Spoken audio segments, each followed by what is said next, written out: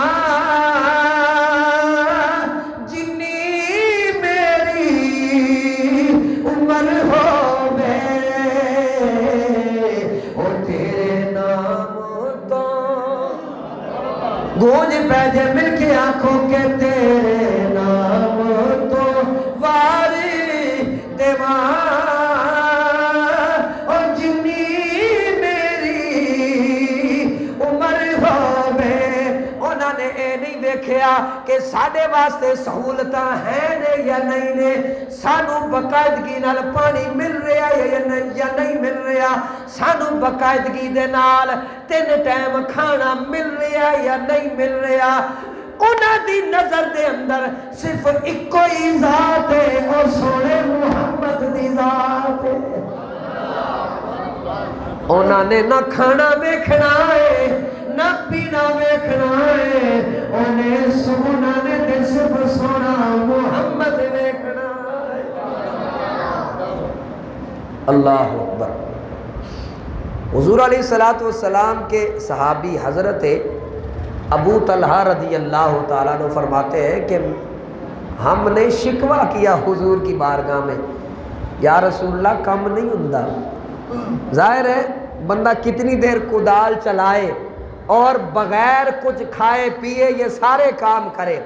حضرت ابو طلحہ رضی اللہ تعالیٰ عنہ فرماتے ہیں کہ ہم نے حضور کی بارگاہ میں عرض کی، یا رسول اللہ اگر تھوڑا سا کھانا مل جائے تو یہ وقت بھی، یہ جتنا بھی کام ہے یہ سارے کام جلدی ہو جائیں۔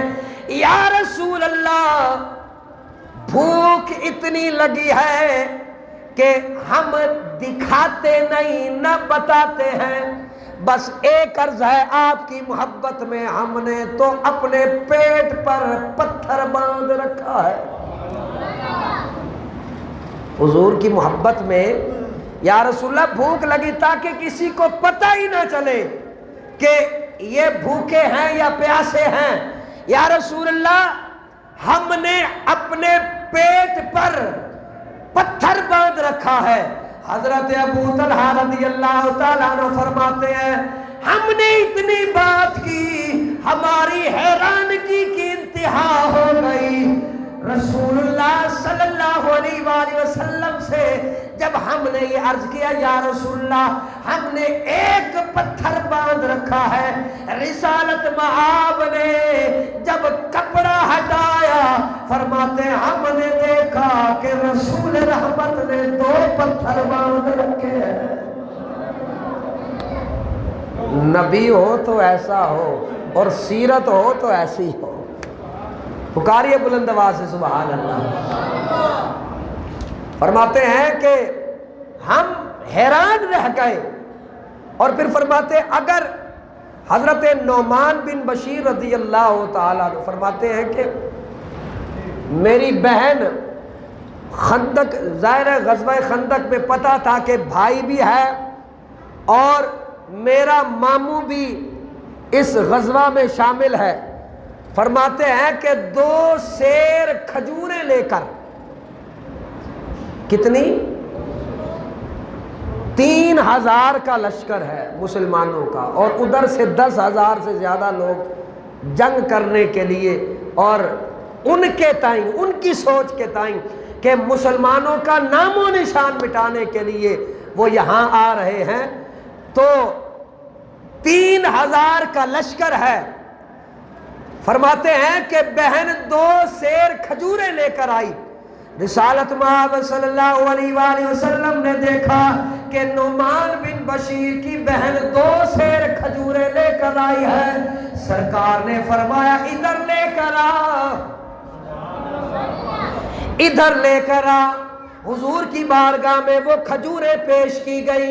سرکار نے فرمایا ایک چادر بچھاؤ، جب چادر بچھائی گئی میرے نبی نے وہ 2 سیر کنا ہوندہ جی 2 کلو دے برابر ہیں جی 2 کلو بھی پورا نہیں سرکار نے وہ 2 سیر کھجوریں اس کپڑے کے اندر ڈال دی فرمایا اور اعلان فرما دیا کہ جس جس نے کھجوریں کھانی ہیں آؤ کھاتے جاؤ۔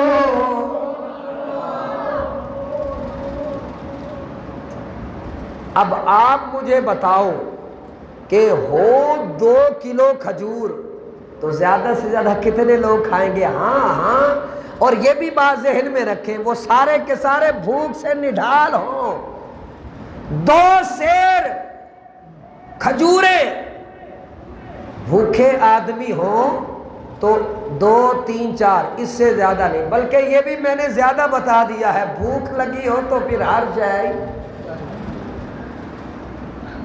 یہ تو نظارہ اس وقت دیکھنا ہوتا ہے جب افطاری کا وقت ہوتا ہے اور سامنے اتنا بڑا تھال پڑا ہوتا ہے جب افطاری ہو چکی ہوتی ہے تھال صاحب وہاں پڑے ہوتے ہیں اور ہم یہاں پڑے ہوتے ہیں حال یہی ہے ہمارا لگی ہو بھوک تو پھر وہ 2 سیر کھجوریں بھی بہت کم پڑ جاتی ہیں۔ اللہ اکبر رسالت مآب صلی اللہ علیہ وآلہ وسلم نے سارے لشکر کو دعوت دی سارا لشکر آیا باری باری آ رہے ہیں کھجوریں کھا رہے ہیں سیر ہو کے واپس جا رہے ہیں۔ حضرت نعمان بن بشیر فرماتے ہیں کہ وہ جو 2 سیر کھجوریں تھیں میں نے اپنی آنکھوں سے دیکھا کہ وہ 2 سیر نہیں رہی بلکہ پورا ڈھیر بن گیا ہے۔ میرے نبی نے جب نگاہ کرم فرمائی نا تو پھر اللہ نے کرم فرمایا اس 2 سیر کو پورا ڈھیر بنایا ہر کوئی آ رہا ہے اور وہاں سے لنگر میرے نبی کا کھا رہا ہے۔ حضرت سیدنا جابر بن عبداللہ رضی اللہ تعالیٰ عنہ آپ فرماتے ہیں کہ ہم کھدائی کر رہے تھے اچانک ایک سخت چٹان آ گئی۔ کیا؟ سخت چٹان آ گئی۔ ہم کدال مارتے ہیں تو کدال پھسل جاتی ہے اس قدر سخت ہے کہ کدال بھی اس کے اوپر کام نہیں کر رہی اور بڑی حیرانگی ہوئی کہ پتھر نہیں ٹوٹ رہا۔ اور پھر صحابہ کرام کا معمول تھا جب بھی کوئی مشکل پیش آتی ہے انہوں نے پکارنا ہے تو نبی مشکل کشا کو پکارنا ہے۔ بلند آواز سے پکار سبحان اللہ۔ حضور نبی کریم صلی اللہ علیہ وآلہ وسلم کی بارگاہ میں عرض کی گئی یا رسول اللہ صلی اللہ علیہ وسلم مشکل آ گئی ہے سخت چٹان آ گئی ہے یا رسول اللہ کرم فرمائیے ہماری مشکل کو آسان فرمائیے۔ رسالت مآب صلی اللہ علیہ وآلہ وسلم نے کدال کو اٹھایا کدال کو اٹھایا اور میرے نبی صلی اللہ علیہ وآلہ وسلم نے پہلی ضرب لگائی۔ کائنات کے سب سے عظیم انسان اور طاقتور انسان کی جب پہلی ضرب لگی فرماتے ہیں پتھر کا ایک حصہ ٹوٹ گیا، ایک حصہ ٹوٹ کر جدا ہو گیا۔ اور پھر فرماتے ہیں صحابی فرماتے ہیں کہ ہم نے دیکھا کہ حضور نے جب ضرب لگائی نا تو بجلی نکلی، ادھر سے بجلی نکلی۔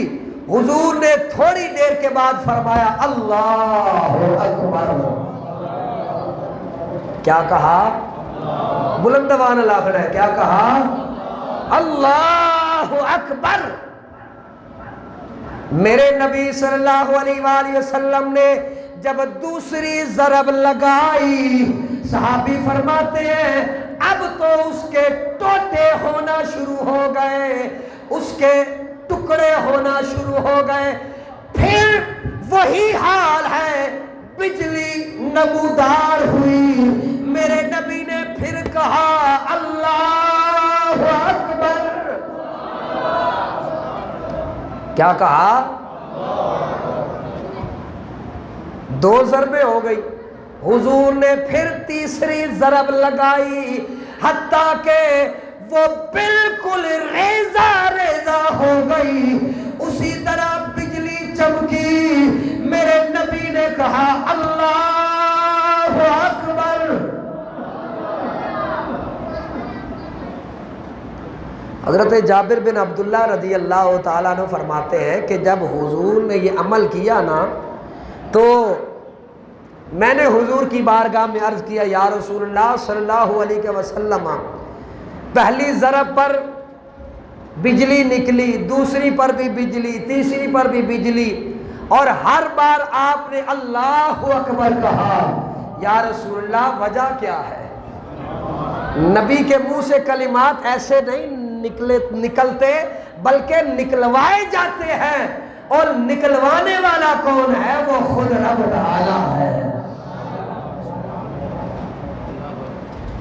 سرکار دو عالم صلی اللہ علیہ وآلہ وسلم نے ارشاد فرمایا اے جابر، جب میں نے پہلی ضرب لگائی اللہ کی طرف سے خوشخبری آئی، فرمایا اللہ کی طرف سے یہ خوشخبری آئی، اللہ نے مجھے ملک شام کی کنجیاں اور چابیاں عطا فرما دی ہیں۔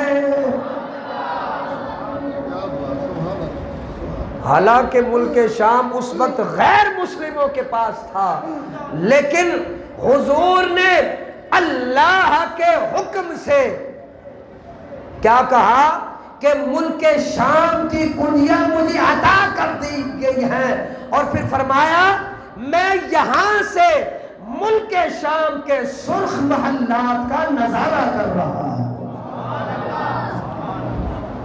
اب مجھے یہ بتائیے مدینہ کہاں اور ملک شام کہاں؟ بلند آواز سے پکاریے سبحان اللہ۔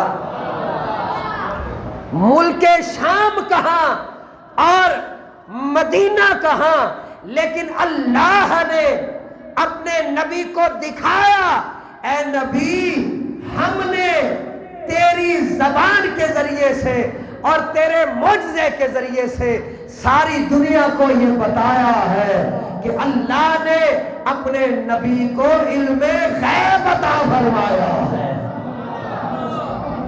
اور یہی تو ہمارا نظریہ ہے، یہی تو ہمارا عقیدہ ہے کہ حضور کا علم غیب وہ خود کا نہیں ہے، خود سے نہیں ہے، ذاتی نہیں ہے، بلکہ اللہ نے اپنے نبی کو وہ جو علم خاص اس ذات کے پاس ہے، اس خاص علم سے اپنے نبی کو نوازا ہے اور علم غیب عطا فرمایا ہے۔